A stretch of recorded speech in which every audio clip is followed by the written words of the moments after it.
Hai Besti, apa kabarnya nih? Semoga baik-baik semua ya. Kali ini Selebriti Fresh hadir menemani Besti di rumah. Tentunya dengan berbagai informasi serta fakta-fakta menarik seputar selebriti yang pastinya seru banget nih buat kita bahas. Mengawali informasi hari ini, gimana kalau kita lihat cuplikan highlight yang lagi happening banget nih Besti? Langsung aja, ini dia.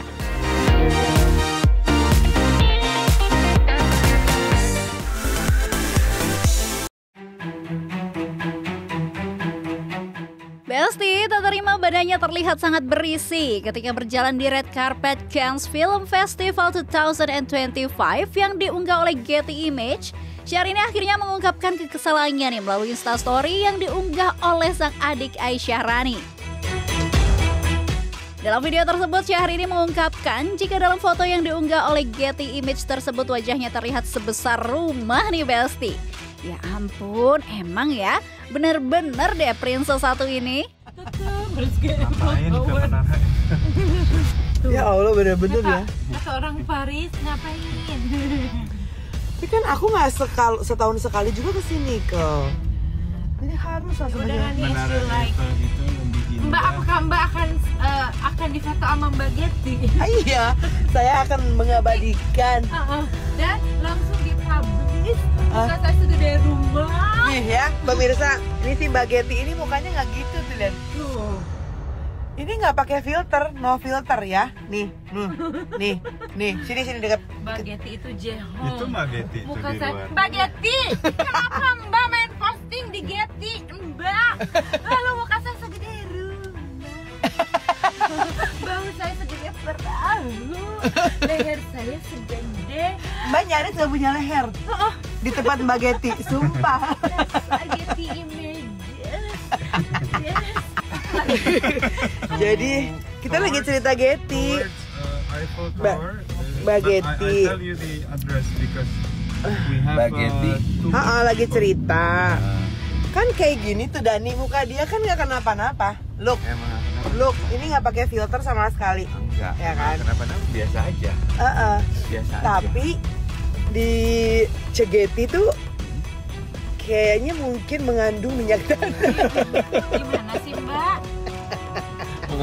Saya udah keluar. Ya udah balik lagi ke depan rumah yang Tajim. dia ada di depan rumah. Gua ngejemput Oh. Dani barusan. sorry, they are in front of Going mountain. back to home. Ya ampun, Mas Reno aja yang duduk di sampingnya sampai nggak berdaya ya Besti menanggapi curhatan sang istri. Emang khas banget deh pokoknya kalau Inces ini sudah ngomel-ngomel. Tapi walaupun terlihat berisi, tapi tetap cantik kok Mbak Syahrini.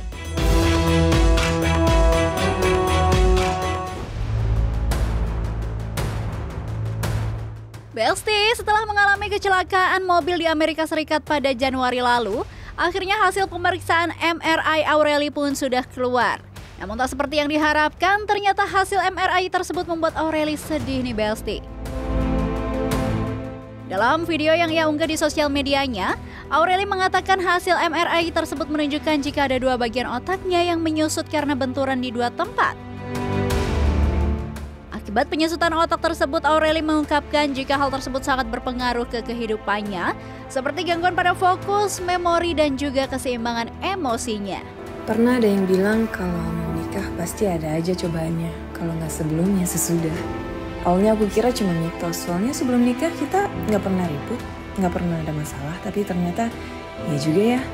Baru aja sah jadi suami istri, kita kecelakaan mobil dan aku geger otak. Hasil MRI udah keluar dan ternyata ada dua bagian otak aku yang menyusut karena terbentur di dua tempat. Itu ngaruh banget ke hidup aku, ke fokus, memori, bahkan keseimbangan emosiku. Aku jadi sering sedih tanpa sebab. Padahal lagi main sama Simon atau lagi nongkrong sama teman-teman, harusnya kan seru ya, tapi rasanya tuh hampa. Dan kalau ada hal kecil yang bikin sebel, rasanya tuh sebel banget gitu. Contohnya nih, mama aku bawain keripik singkong dari Indonesia pas lagi ngidam banget. Ternyata melempem. Nangis aku langsung. Kalian pernah gak sih mengalami hal serupa? Besti, mantan istri Ruben Onsu yakni Sarwenda dikabarkan telah memiliki tambatan hati baru nih. Hal tersebut bermula saat veteran Peto alias Onyo dan Sarwenda sedang melakukan karaoke bersama nih Besti. Saat tengah menyanyikan lagu Komeng dari Raim Laode, tiba-tiba veteran Peto mengatakan bahwa lagu tersebut untuk pria yang tengah didekati oleh sang ibunda. Oh, kira-kira siapa ya Besti pria yang beruntung tersebut? Kita tunggu aja ya update selanjutnya.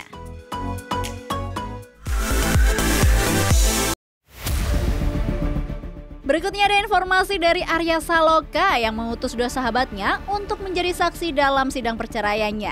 Bagaimana informasinya langsung aja, ini dia.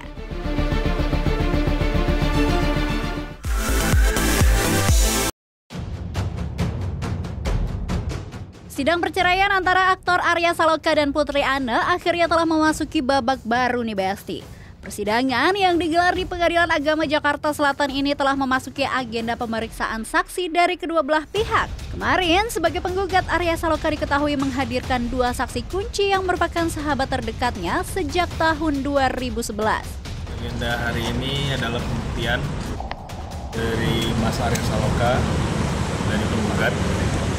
Betul, dua saksi, jumlahnya 2 orang dari kerabatnya Mas Arya Saloka.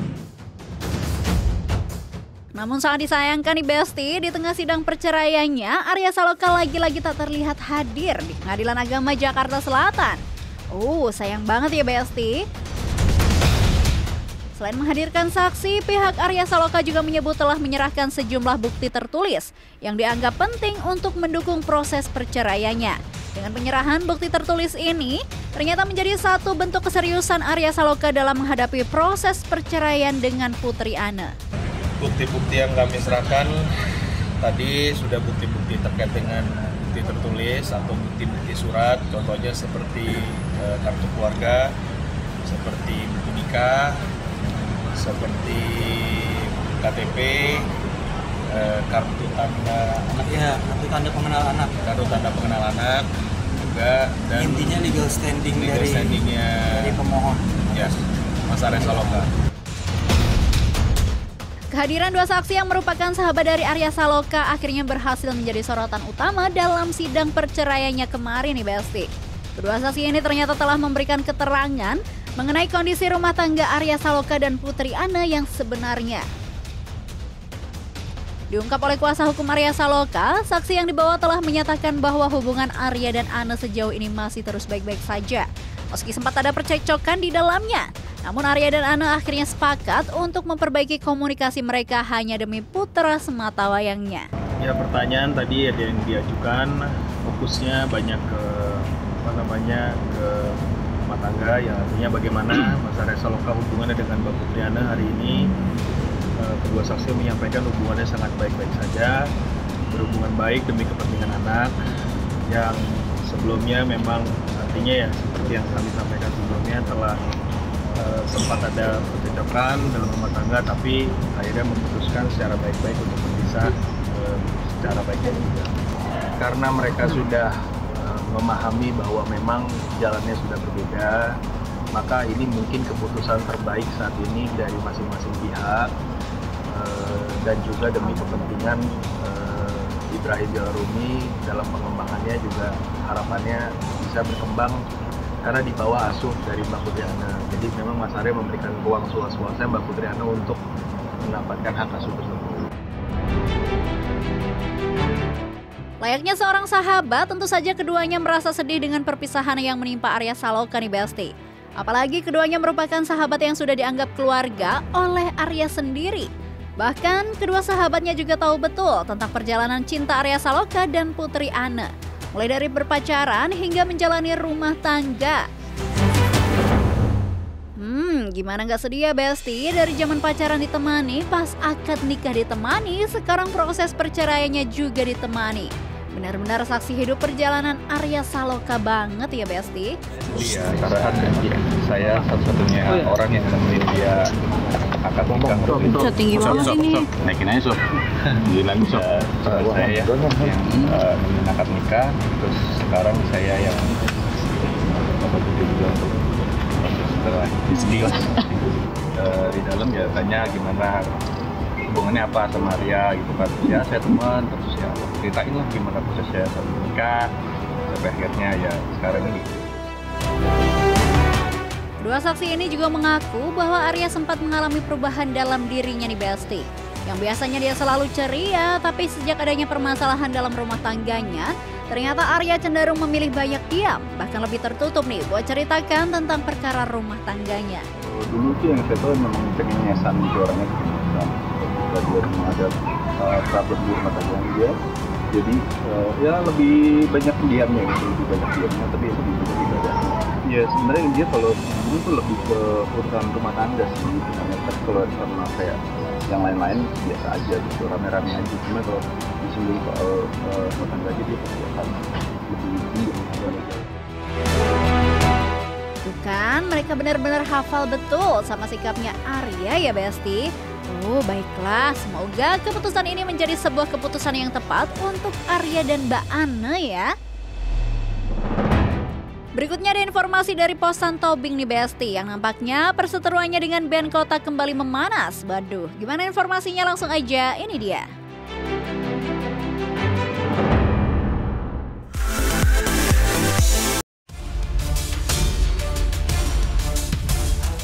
Besti masih ingat dengan perkara hukum yang dialami oleh grup band Kotak? Pada bulan November 2024 lalu, ketiga mantan personil Kotak yakni posan Tobing, Pare, dan Ices mendaftarkan gugatan perdata terhadap salah satu personil Kotak, Mario Marcella alias Sela, ke Pengadilan Negeri Sleman. Isi gugatan yang mereka ajukan menyoalkan hak atas nama dan pendirian band Kotak yang menurut mereka masih memiliki keterkaitan secara hukum dengan formasi lama band Kotak. Seiring berjalannya waktu, akhirnya grup band Kotak telah menyelesaikan babak penting dalam perjalanan hukumnya. Gitaris sekaligus pendiri Kotak, Sela, akhirnya secara resmi mengumumkan kemenangan sengketa hukum terkait pendirian dan kepemilikan nama band Kotak. Kemenangan ini didapatkan setelah Pengadilan Negeri Sleman menolak upaya banding dari tiga mantan personil Kotak yang menggugat Sela sejak November 2024 lalu. Namun nampaknya posan Tobing masih belum terima nih Besti dengan hasil putusan Pengadilan Negeri Sleman baru-baru ini.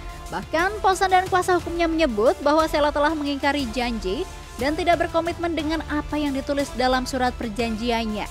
Tak hanya itu saja, bahkan posan juga menyebut Sela telah menyebarkan berita bohong atas putusan dari Pengadilan Negeri Sleman. Waduh, kok semakin panas ya Besti? Kamu sudah mengingkari janji kita yang artinya ini grup adalah milik kita bersama. Pasti pertanyaan adalah bentuk ingkar janjinya apa, betul nggak? Ya bentuk ingkar janjinya karena kamu diam-diam nggak ngomong ke kita, udah mendaftarkan, kamu mengingkari. Esensinya bahwa ini harusnya adalah milik kita. Jadi kan yang kita bicarakan kan perbuatannya itu kalau memang misalnya wujudnya adalah pendaftaran di niaga, kan bukan berarti ini adalah kewenangan niaga, karena kita tidak bicara mengenai masalah merek itu harus dibatalkan. Kita nggak bicara mengenai masalah merek itu kenapa kok diterima pendaftarannya. Yang kita persoalkan kenapa kamu tidak komitmen dengan apa yang sudah tertulis. Tak hanya itu, Minola juga menyebut bahwa seharusnya Sela bisa lebih menaati perjanjian tersebut nih Besti. Apalagi posan dan kawan-kawan memiliki bukti dokumentasi pendirian nama Kotak yang sudah ditandatangani sejak 21 tahun yang lalu. Ada tulis-tulisannya nih. Ada tangan semua pihak gitu. Jadi ini kan harusnya kan ditaati, betul tidak? Jadi kalau memang di sini dikatakan bahwa pendirinya itu adalah di sini saya bacakan misalnya Haposaan, ya, terus kemudian Julia Angelia ini ya, terus kemudian ada Princess Ananda Surya kan begitu ya, kemudian ada Mario Marcelo itu Sela ya, bertantangan semua, terus kemudian tiba-tiba Sela diam-diam. Kenapa saya katakan diam-diam? Karena nggak diketahui oleh anggota yang lain daftarkan merek sehingga keluar. Karena diam-diam kan nggak bisa mengajukan keberatan atau apapun juga, tiba-tiba udah keluar saja. Yang anggotanya yang seperti sekarang ini. Karena yang kita persoalkan adalah ada janji, ada komitmen, tapi diingkari. Meski hukumnya sudah berjalan lama, tapi masih ada netizen yang bingung nih, kenapa hanya Sela saja yang dimasukkan dalam gugatan tersebut. Jadi nih Besti, di tahun 2004 Sela telah menulis persetujuan pendirian band Kotak bersama posan Tobing dan 2 personil lainnya. Namun setelah posan Tobing, Ices dan Pare memilih mundur dari band Kotak. Ketiga mantan personil tersebut justru menggugat tentang perjanjian nama band ke Pengadilan Negeri Sleman, Yogyakarta. Tapi ini tergugatnya cuma Sheila. Kenapa cuma Sheila? Karena di dalam perjanjian ini, dalam komitmen tertulis ini, hanya 4 orang yang bertulis kesepakatan itu. 3 orang di sini, 1 orang Sheila, maka cuma Sheila yang digugat. Kan begitu dia persoalan ini. Nah, kalau dikatakan bahwa memang ada perjanjian ini dan kemudian Sheila dianggap mengingkarinya karena diam-diam mendaftarkan lagi dengan orang lain, itu kan tidak otomatis merek itu batal. Tapi paling tidak sejarah itu tidak dimanipulasi. Padahal nih Besti, Posan Tobing dan kawan-kawan hanya ingin Sheila memiliki itikat baik atau komunikasi tentang nama dari band Kotak. Namun sampai saat ini kedua belah pihak justru malah saling sindir hingga saling serang di media sosial. Kalaupun misalnya ternyata sebelum ini udah ada pendaftaran merek, kalau memang Sheila itu beritikat baik, dia harus ngomong loh, aduh gue gak bisa begini, gue gak mungkin bisa lagi menyepakati sesuatu seperti ini karena saya udah terlanjur untuk mendaftarkan nama itu dengan orang lain. Fair dong. Bukan dengan diam-diam nggak ingin menyampaikan situasi yang udah terjadi. Boleh. Mereka berpikirnya inilah yang betul. Lama kemudian baru diketahui loh kok ada pendaftaran begitu, kan begitu. Tapi kan upaya untuk melakukan keberatan, upaya untuk melakukan upaya-upaya itu kan sudah tertutup karena sudah terlalu lama karena ketidaktahuan mereka juga nggak cari-cari tahu kenapa, karena Sheila masih mau buat yang seperti ini. Aku dia nggak usah mau dong kalau memang dia beretikat baik. Waduh, ada-ada aja ya huru-hara ini Besti. Kita tungguin aja deh update terbaru dari perkara ini. Oke, jangan kemana-mana dulu ya Besti, karena setelah ini masih banyak informasi yang gak kalah heboh dan menarik. So, tetap di Celebrity Fresh.